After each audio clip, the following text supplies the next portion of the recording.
Hi friends, ಬನ್ನಿ ಮನೇಲಿ sticker ಯಾವ ರೀತಿ ಮಾಡೋದು ಅಂತ ತೋರಿಸ್ಕೊಡ್ತೀನಿ. ಇದು ಮಾಡೋದಕ್ಕೆ ನಾನು ಗೂಗಲಲ್ಲಿ ಸರ್ಚ್ ಮಾಡಿ ಈ ಥರ ಒಂದು ಪ್ರಿಂಟೌಟ್ನ ತೆಗೆದಿಟ್ಕೊಂಡಿದ್ದೀನಿ. ಈಸಿಯಾಗಿ ಅಂಗಡಿಗಳಲ್ಲಿ ನಮಗೆ ಜೆರಾಕ್ಸ್ ಮಾಡಿಕೊಡ್ತಾರೆ, ಅಥವಾ ನಿಮಗೆ ಡ್ರಾಯಿಂಗ್ ಮಾಡೋಕ್ಕೆ ಬರುತ್ತೆ ಅಂದರೆ ನೀವೇ ಮಾಡಿ ಕಲರ್ ಮಾಡ್ಕೊಳ್ಳಿ. ನನಗೆ ಇಷ್ಟವಾದಂಥ ಕಲರ್ ಮಾಡಿಕೊಂಡು ಈ ಥರ ಪೆನ್ಸಿಲಲ್ಲಿ ಔಟ್ಲೈನ್ ಕೊಡ್ತೀನಿ. ಈ ಥರ ಔಟ್ಲೈನ್ ಕೊಟ್ಟಾಗ ನಮಗೆ ಆ ಸ್ಟಿಕ್ಕರ್ದು 3D ಎಫೆಕ್ಟ್ ಸಿಗುತ್ತೆ.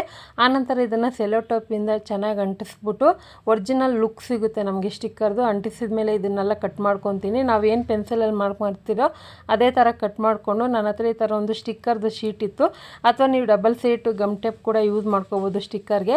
ಸೊ ಅದನ್ನೆಲ್ಲ ನಾನು ಅಂಟಿಸಿದ ಮೇಲೆ ಕಟ್ ಮಾಡಿ ಎತ್ತಿಟ್ಕೊತೀನಿ.